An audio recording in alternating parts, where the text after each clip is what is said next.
Assalamualaikum warahmatullahi wabarakatuh. Teman-teman, sahabat santri, pemirsa PPSC Balikpapan. Alhamdulillah pada kesempatan kali ini telah hadir bersama kita Kiai Ahmad Kholili Kholil dari Pondok Pesantren Cangaan. Beliau merupakan generasi kelima, zuriat kelima dari Syekhona Kholil Bangkalan, dan nantinya kita akan ngobrol-ngobrol dengan beliau seputar sejarah Syekhona Kholil Bangkalan. Selama ini yang banyak dipublikasikan, banyak kita akses informasi-informasi tentang Syekhona Kholil, yang banyak tentang karomahnya. Tentang karomah beliau, baik semasa beliau masih hidup maupun hikmah-hikmah ataupun cerita-cerita yang dirasakan oleh orang-orang setelah berziarah ke makam beliau. Kebanyakan tentang karomahnya. Hanya saja kemudian dalam beberapa tahun terakhir zuriat-zuriat beliau mulai menggali sisi keilmuan beliau, sisi keulamaan beliau, bukan hanya dari sisi karomahnya tetapi juga keilmuannya. Sejauh ini sudah ada beberapa karya beliau yang diterbitkan.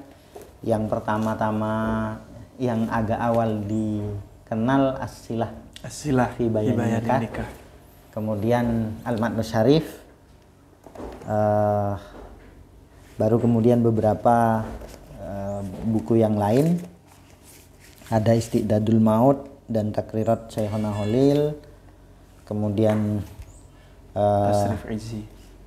Tasrif Matnul Izzi, dan ini Kitabul Bina. Ada juga Tahlil dan Rotib Syekhona. Rotib ini di PP Syekhona Kholil Balikpapan dibaca tiap bulan, tiap malam minggu pertama di awal bulan. Pertama tentang silsilah.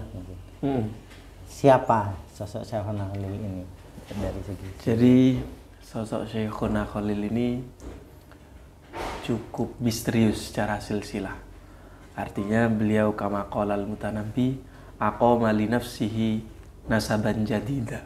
Beliau bukan orang yang bergantung kepada mbah-mbahnya, leluhur-leluhur beliau, tapi beliau adalah orang yang berusaha membangun nasab yang baru, membangun silsilah yang baru. Namun dalam salah satu manuskrip beliau sempat menulis nasab beliau. Beliau menyebut Muhammad Khalil bin Abdul Latif bin Hamim bin Muharram bin Abdul Karim.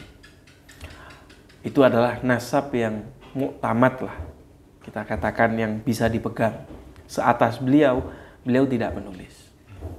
Namun dalam beberapa kitab, misal naskah biografi Syekhona Kholil karya Syekh Yasin Al-Fadani, beliau pernah menulis satu karya khusus tentang Syekhona Kholil. Syekh Yasin meriwayatkan beberapa riwayat dari murid-murid beliau, bahwasanya murid-murid beliau mendengar Syekhona Kholil berkata, "Ana min sulalati Jabal Giri." Saya keturunan Sunan Giri. Artinya kalau memang subut hal itu, maka Syekhona Kholil jika memang subut laki-laki semua, mungkin bisa kita katakan keturunan Syekh Abdul Qadir Al-Jilani. Wallahu a'lam bishawab. Namun yang jelas beliau aqama li nafsihi nasaban jadida. Beliau lebih cenderung membuat nasab baru sendiri. Demikian. Jadi di antara mulai dari kayak Abdul Latif, kayak Hamim, itu tidak ada riwayatnya? Tidak ada riwayatnya, namun begini. Banyak sebetulnya riwayat oral dari beberapa cerita di Madura. Seperti misal Kiai Abdul Latif ini adalah seorang kiai kampung yang sederhana. Beliau sering ketika malam Jumat ini ngimami tahlil dan seterusnya. Namun karena ketiadaan riwayat ini, saya menduga bahwasanya ini saya katakan sejarah alternatif ya, karena memang agak berlawanan dengan sejarah yang mainstream. Sehingga saya menduga ketiadaan riwayat ini dikarenakan Kiai Abdul Latif ini bukan orang asli Bangkalan. Beliau adalah pendatang, beliau datang dari daerah lain dan merantau ke Bangkalan, lalu menikah mendapatkan gadis Bangkalan, lalu memiliki putra Syekhuna Khalil. Itu adalah dugaan sementara. Lah dari mana beliau Kiai Abdul Latif ini? Saya pernah mendapat satu riwayat yang cukup valid dari guru saya, Romo Kiai Haji Abdullah Kafabihi Mahrus, bahwa di kompleks Sunan Gunung Jati ini ada satu makam yang di sana disebutkan bahwa makam tersebut milik Kiai Hamim. Artinya kakek Syekhuna Khalil. Artinya Kiai Abdul Latif ini merupakan putra dari orang Cirebon dan merantau ke Bangkalan. Kenapa beliau bisa merantau ke Bangkalan? Jadi di masa hidup Kiai Abdul Latif, yakni akhir abad 18, 1700-an, hingga awal dan pertengahan abad 19, 1800-an, itu sedang marak terjadi satu perang di Jawa yang dikenal dengan Perang Jawa. Perang Jawa ini diinisiasi oleh Pangeran Diponegoro dan melibatkan banyak santri dari berbagai macam daerah, banyak orang-orang Islam dari berbagai macam tempat berkumpul menjadi satu bersama-sama mengobarkan jihad yang disebut dengan Perang Diponegoro. Nah, saya memiliki dugaan kuat bahwasanya Kiai Abdul Latif ini merupakan salah satu veteran Perang Diponegoro, yang mana setelah Perang Diponegoro selesai, artinya setelah Pangeran Diponegoro kalah, diculik dan diasingkan ke Manado, santri-santri beliau semburat pergi ke berbagai macam daerah, dan diantaranya ada di Madura, di Pasuruan, di Mojokerto, dan seterusnya. Jadi saya menduga beliau adalah veteran Perang Diponegoro. Dalam riwayat yang diketahui keluarga, Syekhuna Khalil ini dilahirkan di mana? Syekhuna Khalil dilahirkan di Bangkalan. Di Bangkalan. Pada tahun Narghob. Narghob ini hitungan Abajadun. Saya lupa tepatnya tahun berapa. Kalau nggak salah 1256 Hijriah kalau nggak salah. Atau 1834 Masehi. Beliau lahir di Bangkalan. Cuma kediaman Kiai Abdul Latif di Bangkalan? Kediaman Kiai Abdul Latif di Bangkalan, setahu saya pribadi tidak diketahui. Tidak diketahui.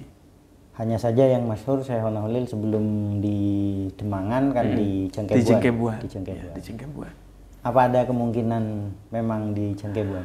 Mungkin bisa jadi di Cengkebuan karena Cengkebuan dekat dengan bandar atau pelabuhan di Martajasah terus ke utara itu kan pelabuhan kuno. Itu banyak catatan-catatan Portugis yang menyebutkan keberadaan pelabuhan tersebut. Jadi mungkin bisa jadi Syekhuna Khalil lahir di Cengkebuan. Apalagi disebutkan bahwasanya Syekhuna Khalil pernah berguru kepada Kiai Muqaddas. Kiai Muqaddas dari Sembilangan. Terus beliau juga pernah berguru kepada Kiai Abdul Azim, Syekh Abdul Azim Al-Manduri, yang mana makamnya ada di dekat Martajasah. Jadi bisa jadi ada kemungkinan Syekhuna Khalil memang sudah lahir di Cengkebuan yang dekat dengan tempat-tempat tersebut. Hanya saja belum ada. Saya pribadi belum mengetahui. Nah, lanjut nyambung tadi sempat berguru ke Kiai Muqaddas, kemudian Kiai Abdul Azim. Selain itu beliau mengenyam pendidikan di sebelum ke Mekah tentunya sebelum pasti Mekah, ya. Ada beberapa pesantren yang beliau. Ada beberapa pesantren yang beliau singgahi sebelum ke Mekah. Namun sebelum saya sebutkan, ada baiknya diketahui bahwasanya Syekhuna Khalil itu ke Mekah sejak usia kecil. Jadi beliau ke Mekah kurang lebih 10 kali dengan total mukim 25 tahun atau 27 tahun. Itu menurut Syekh Yasin. Jadi bolak-balik. Bolak-balik. Berangkat, tinggal di sana 3 tahun, pulang, dan seterusnya. Nah, namun di antara pondok-pondok tersebut, pondok yang konon pertama kali beliau singgahi sebelum pergi kemana-mana adalah pondok pesantren Cang'an di Bangil. Beliau mondok di sana sejak sebelum akil balik. Beliau pergi ke Cangaan bersama Kiai Abdul Qadir. Ini menurut riwayat oral yang saya dengar. Beliau pergi ke Cangaan bersama Kiai Abdul Qadir dari Pondok Sebani. Yang mana Kiai Abdul Qadir secara nasab konon masih paman beliau. Jadi saya membayangkan waktu itu Kiai Abdul Latif menitipkan Syekhuna Khalil kepada Kiai Abdul Qadir, ini tolong dibawa mondok. Nah, menurut catatan dari Kiai Khalil Yasin, di Cangaan ini Syekhuna Khalil mendapatkan rutbatul wilayah, mendapatkan derajat kewalian. Jadi bisa kita katakan beliau sudah wali sejak kecil. Namun sekali lagi seperti Panjenengan Lora Wajid tadi jelaskan, bahwasanya karomah beliau itu merupakan satu hal bonus. Seorang wali mendapatkan karomah ini merupakan satu hal yang ya katakanlah hadiah. Yang lebih penting adalah bagaimana bisa beliau mendapatkan derajat kewalian tersebut. Nah, di Cangaan beliau sempat membangun sumur. Pada usia sekecil itu beliau membangun sumur. Terus kemudian beliau juga sempat membuat kentongan yang konon, ini lagi-lagi soal karomah, jika kentongan itu dibunyikan oleh beliau maka akan kedengeran sampai Bangkalan. Masih ada sumurnya? Masih ada sumur dan kentongannya masih ada. Kentongannya juga? Kentongannya masih ada. Bahkan saya pernah mendapat riwayat oral dari leluhur-leluhur, dikatakan bahwasanya ada satu tempat di Pondok Cangaan, yang mana Pondok Cangaan ini kan pondok kuna ya, jadi dari kayu. Ada satu tempat di kayu-kayu tersebut di mana kayunya ini ngecap. Apa ngecap itu ya? Membekas. Membekas karena Syekhuna Khalil sering berwirid di tempat tersebut sampai membekas. Konon seperti itu. Lalu setelah dari Cangaan, beliau ke Langitan. Di Langitan, Lajnah Turas Ilmi li Syekhina Muhammad Khalil menemukan satu kitab Dahlan Alfiyah.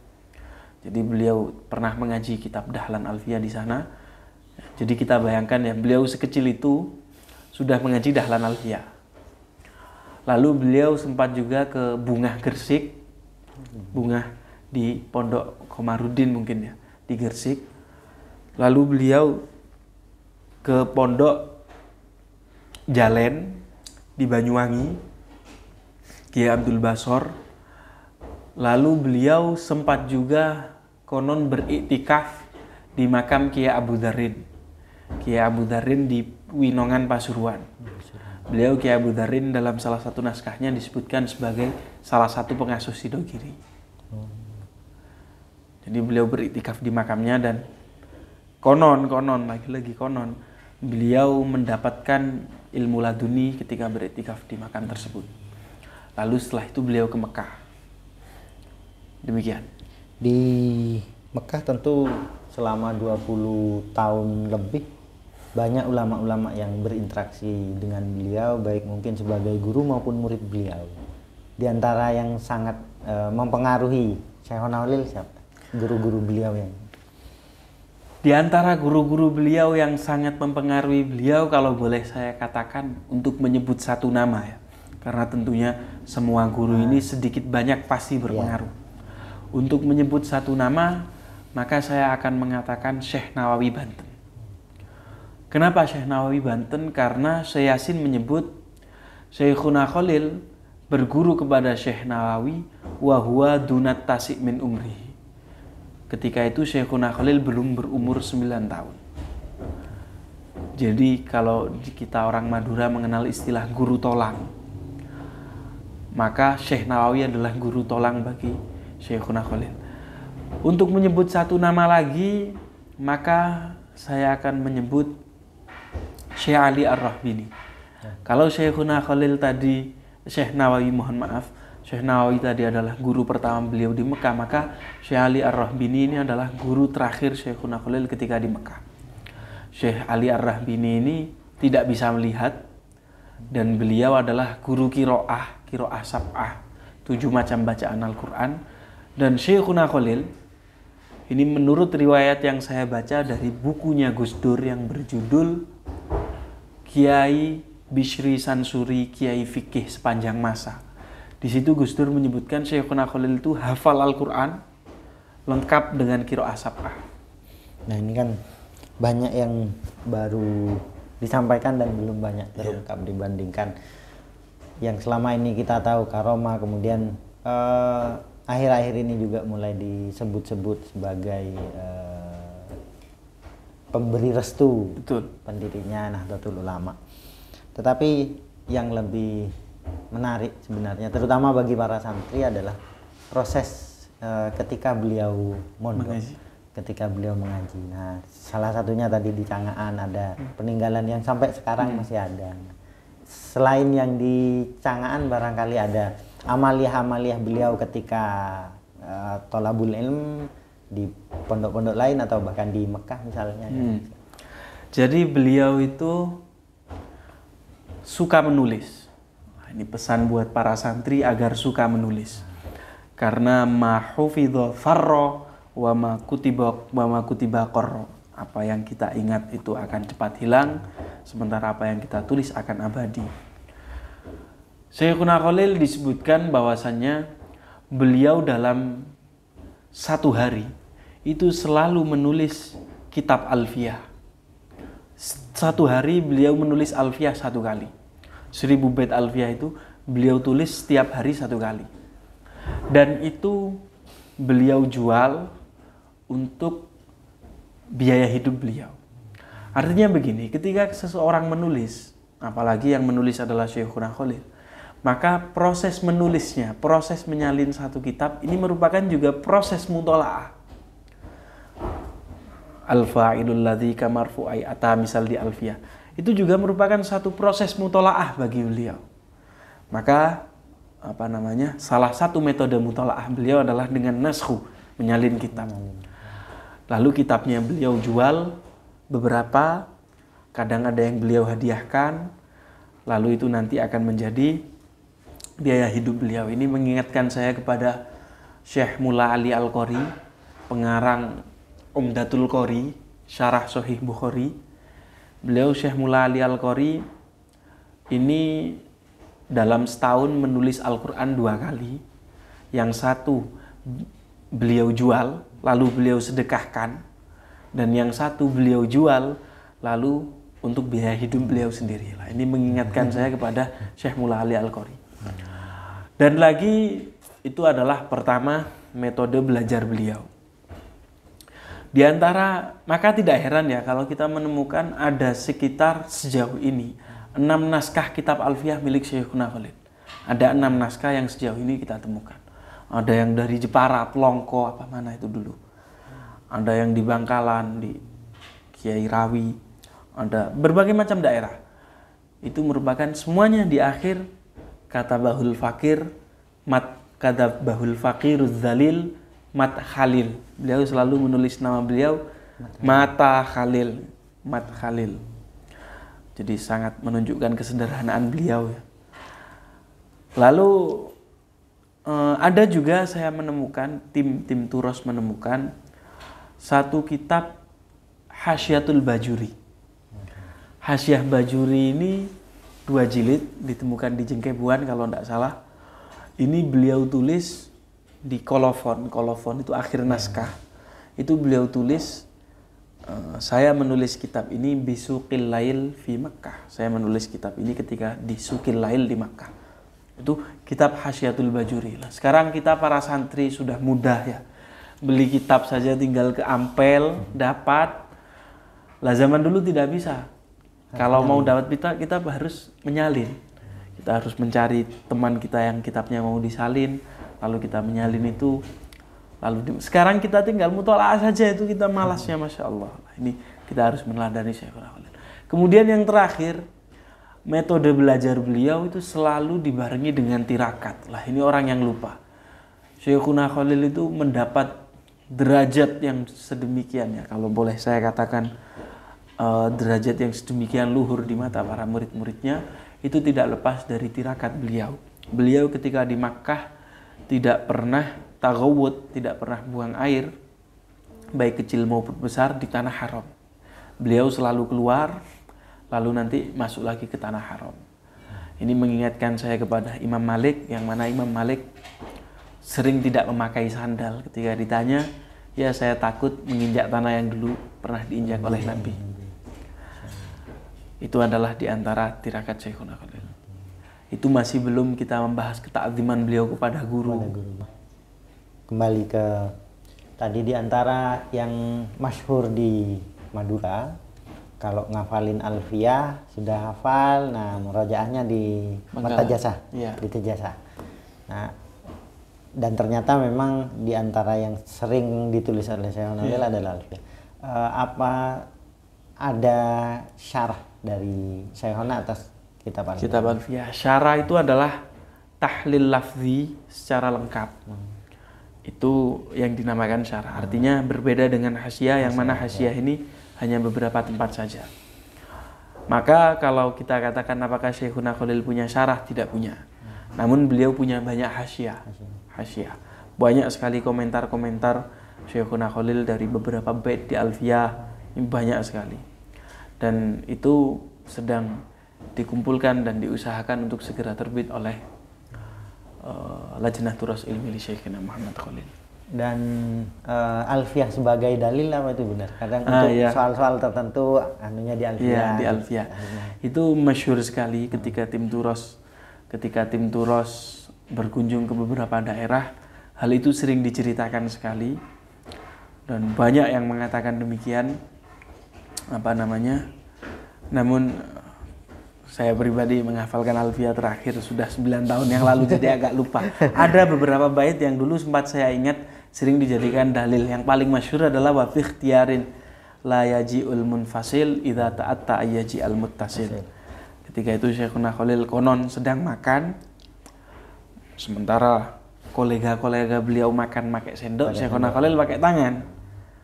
Kenapa kok jenengan pakai tangan? Ya, kata beliau, wa fi ikhtiyarin la yaji'ul munfasil idza ta'atta ayyaji al muttasil. Jika masih bisa menggunakan dhamir muttasil, jika masih bisa langsung pakai tangan, ya nggak boleh pakai dhamir munfasil, makan pakai sendok. Dan itu juga ketika Lajnah Turas berkunjung ke beberapa santri Syekhuna Khalil, di antaranya adalah Syekh Ahmad Kusyairi, keturunan Kiai Kusyairi. Kiai Ahmad Kusyairi ini adalah mu'allif Tanwirul Hija Matan Safinatun Najah yang disarai oleh Said Maliki. Nah, itu mu'alifnya adalah orang Pasuruan, Kiai Ahmad Kusyairi. Beliau menghafalkan Al-Quran dalam jangka waktu 3 bulan, itu karena beliau malu istrinya hafal Quran. Lah itu beliau, keturunan-keturunan Kiai Ahmad Kusyairi menceritakan bahwasannya wajib hukumnya keturunan Kiai Ahmad Kusyairi mau jadi apapun, mau dokter, mau apapun, wajib hukumnya menghafalkan Alfiyah, dan setelah hafal Alfiyah wajib hukumnya ke Tejasa. Karena kita tahu ya, keluarga Kiai Ahmad Kusyairi, Kiai Muhammad Siddiq, Kiai Ahmad Siddiq, Kiai Ridwan dan seterusnya, itu semuanya 3 generasi alumni Bangkalan. Jadi saya ke situ, masya Allah, terharu. Karya beliau ada beberapa yang sudah diterbitkan, barangkali bisa diulas sekilas. Jadi Rotib Syekhuna Khalil, rotib itu adalah rutinan. Maka rotib Syekhuna Khalil adalah wirid yang dirutinkan, yang didawamkan oleh beliau. Jadi ini monggo dibaca, ini insya Allah bermanfaat. Kemudian tahlil, kita tahu tahlil ini di berbagai daerah berbeda. Tahlil, setahu saya pribadi, yang pertama kali membuat tahlil, menyusun tahlil, itu adalah Pondok Pesantren Tegal Sari di Ponorogo. Pondok Pesantren Kiai Hasan Besari. Kiai Hasan Besari ini mbah-mbahnya Mbah Hasyim Asy'ari. Lah itu di Ponorogo, di Pondok Tegal Sari, ditemukan satu naskah yang ditulis begini di akhir. Iki rotib ingkang dipun lampahaken Kiai Tegal Sari. Ini adalah wirid yang didawamkan oleh Kiai Tegal Sari, dan ternyata di situ tahlil. Dan bacaannya sama seperti sekarang susunannya, baca kulhu, Allahumma surif, dan seterusnya.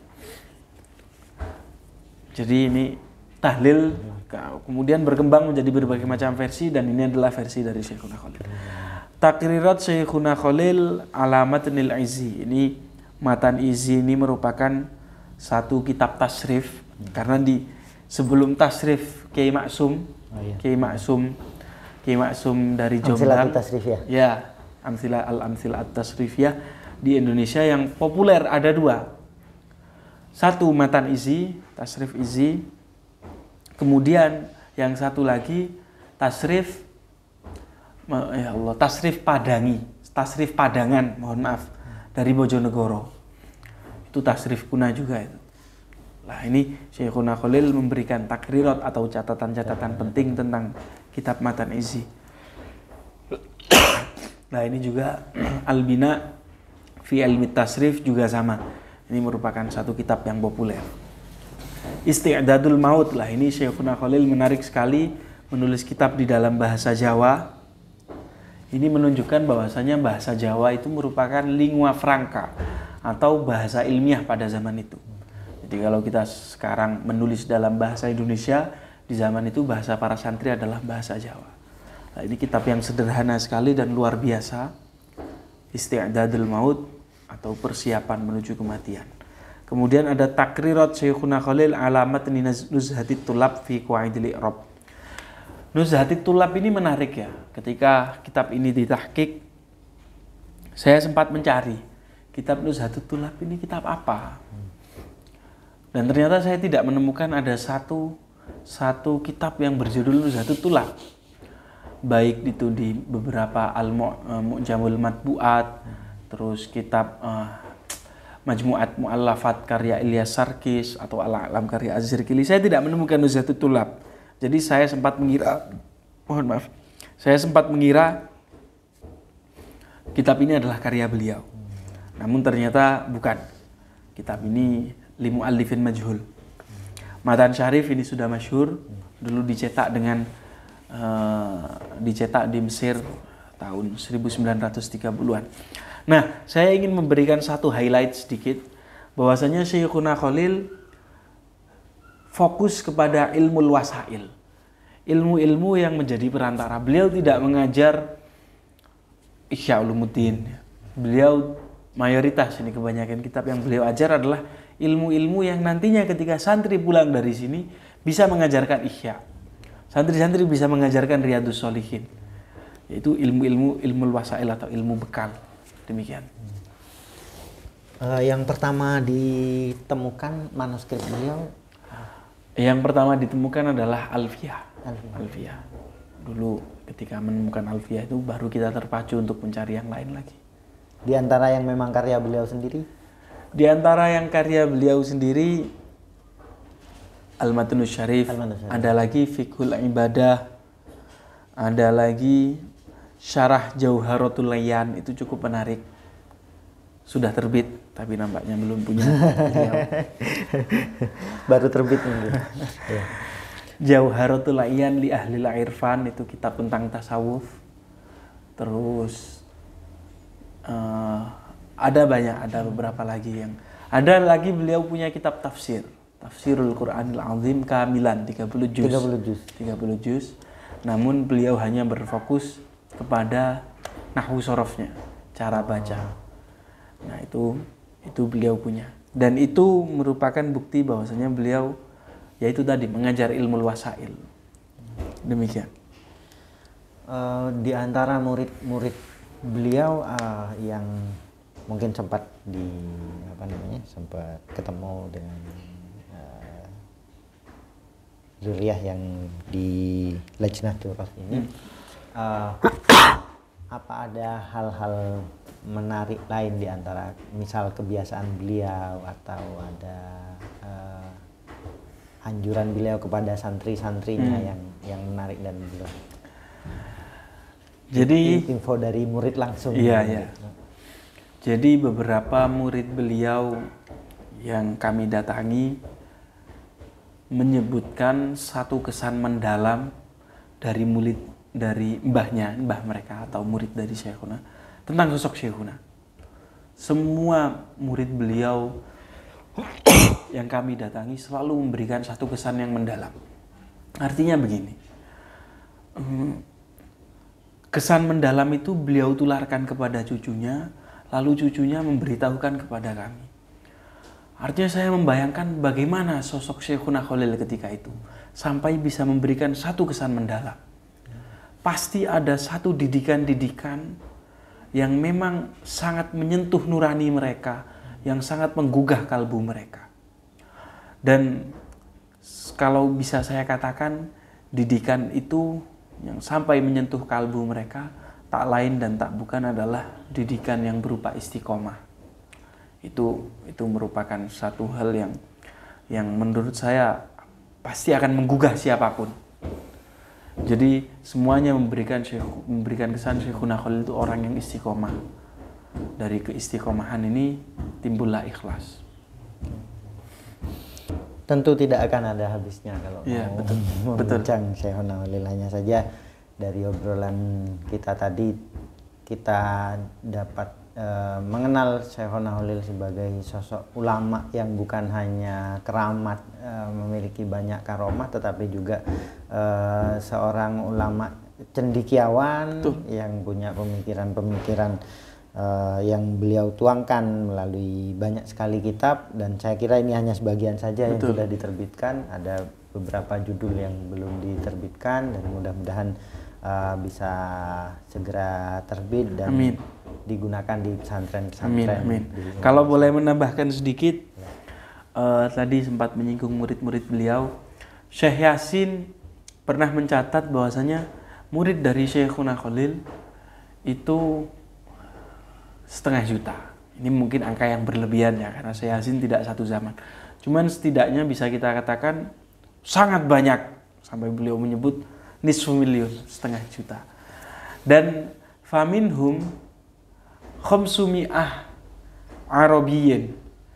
Di antara murid-murid beliau ada 500 orang beretnis Arab. Artinya begini, kalau sekarang kita bangga kita mengaji ke Mesir, kita bangga kita mengaji ke Yaman, maka Islam di Indonesia ini akan selalu merasa inferior, artinya merasa minder. Padahal dulu pendahulu kita, misalnya Syekhuna Khalil, sudah membuktikan beliau berhasil menarik orang Arab, orang beretnis Arab, orang Arab untuk mengaji kepada beliau. Banyak loh Syekh Yasin mendata itu. Bahkan Habib Abdullah bin Husain Al-Haddad, cucu dari Habib Abdullah Al-Haddad, mu'alif Rotib, mu'alif Adabus Sulukil Murid dan seterusnya, itu mengaji kepada beliau, disebut oleh Syekh Yasin. Artinya begini, kita sebagai orang Indonesia, kita tidak boleh inferior. Kita harus bangga dengan pendahulu kita. Dan kenapa kok akhir-akhir ini kita merasa inferior? Itu merupakan akibat dari penjajah yang mencoba menghapuskan sejarah Islam di Indonesia. Demikian, itu mungkin yang bisa saya sampaikan. Nyambung dengan ini, murid Syekhuna Khalil tersebar di berbagai belahan dunia, terutama di Indonesia sendiri sama di Arab. Nah, juga tinggal puluhan tahun di Arab. Tapi balik ke Indonesia dan Pasarian atau makam beliau, makbarah beliau di Bangkalan. Nasionalisme Syekhuna Khalil bagaimana?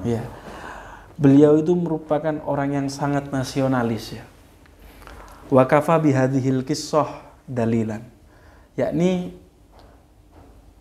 Sayyid Salim bin Jindan. Ini pernah menulis dalam kitabnya Al-Khulasatul Wafiyah bahwasanya Syekhuna Khalil pernah ke Mesir mengaji kepada Syekh Ibrahim Al-Bajuri, lalu beliau kembali ke Mekah dan beliau watalaqqa wa akhadha anil Syekh Al-Imam Ats-Tsair Abdul Qadir Al-Jazairi.